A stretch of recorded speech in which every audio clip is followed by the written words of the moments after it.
What if I told you your air fryer could bake better bread than your oven, and faster? Yeah, sounds crazy, but once you know what to look for, it makes perfect sense. Today, we're breaking down exactly how to choose the best air fryer for bread making. No fluff, no complicated jargon, just the key things that actually matter when you want that golden crust, soft interior, and bakery-level results at home. Let's get straight into it. First, capacity and shape. This is where most people mess up. Air fryers come in all kinds of sizes, but for bread, space is everything. If the basket is too small or awkwardly shaped, your dough won't rise properly. You'll end up with dense, squished bread instead of that beautiful, airy loaf. What you want is enough vertical room for the dough to expand. Round baskets can work, but square or oven-style air fryers usually give you more flexibility. Think about it like this. If you're making a small rustic loaf, you need breathing space. If you're doing rolls, you need room in between them so they don't fuse into one giant blob. Simple rule, if it looks cramped before baking, it'll be worse after rising. Now let's move to temperature control. This one is crucial. Bread is sensitive. Too hot and you burn the outside while the inside stays raw. Too low and you dry it out without getting that crust. You want an air fryer that lets you fine-tune the temperature, not just preset buttons. Ideally, it should go low enough for proofing and precise enough for baking around that sweet spot where crust forms but moisture stays inside. For example, when you're baking a simple white bread, you need consistent heat. If the air fryer spikes too high, you'll get a hard shell too early, trapping moisture and ruining the texture. And quick note, if you want to skip the guesswork, check the links in the description. We've already put together a list of top options that handle this perfectly. Moving on, air circulation and heating style. Not all air fryers cook the same. Some blast hot air aggressively, which is great for fries, but not always ideal for bread. Bread needs balanced airflow. Too much fan power and your dough surface dries too fast. That means poor rise and uneven crust. You're looking for a model with even heat distribution. Some air fryers have multiple heating elements or better designed airflow systems that wrap heat around the food instead of attacking it from one angle. Think of it like a mini convection oven done right. Gentle but consistent. That's what gives you that bakery-style finish. Next, basket or tray material.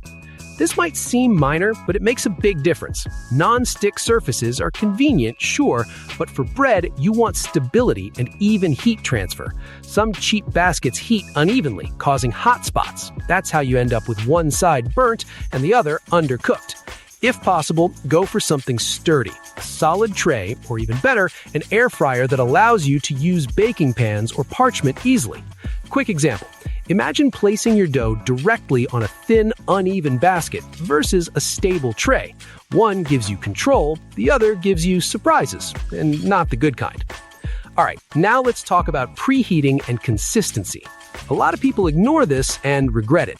Bread loves consistency. If your air fryer takes forever to stabilize or fluctuates during cooking, your results will be all over the place. You want a unit that heats up quickly and stays steady. That's how you get repeatable results. Same dough, same timing, same outcome. Because let's be honest, once you nail a recipe, you want it to come out perfect every single time. Not, it worked last Tuesday, but not today. Next up, ease of use and control panel. This might sound basic, but when you're working with dough, timing matters. You don't want to fight with confusing menus or weird preset programs. You want direct control. Temperature, time, done. Some air fryers make it super easy to adjust settings mid-cook, which is a huge advantage. For example, if your bread is browning too fast, you want to lower the heat instantly, not scroll through 5 menus while it burns. Simple, responsive controls make a big difference when you're trying to get that perfect finish. And finally, versatility. Here's the thing, if you're buying an air fryer for bread, you're probably going to use it for a lot more. So it makes sense to choose one that can handle different styles. Artesian loaves, soft rolls, even quick breads like banana bread. Some air fryers double as mini ovens. Those are gold. You get more space, more control, and more baking possibilities. Think long-term, not just can it bake bread, but can it handle everything I want to try next? Because once you see what's possible, you're not stopping at one loaf. Let's quickly bring it all together. If you remember anything from this, remember this: space for the dough to rise, precise temperature control, balanced airflow, solid cooking surface, consistent heating, simple controls, and versatility for the future. Get these right, and your air fryer turns into a legit bread-making machine. And here's the best part: you don't need a full-size oven, you don't need complicated setups, and you don't need years of baking experience. Just the right tool and a bit of practice. Now I'm curious, what kind of bread would you try first? A crusty loaf? Soft dinner rolls? Something sweet? Drop it in the comments. And if you want to skip the research and see the best air fryers that actually deliver on all this, check out the links in the description. Hit like if this helped, subscribe for more smart buying guides, and I'll see you in the next one.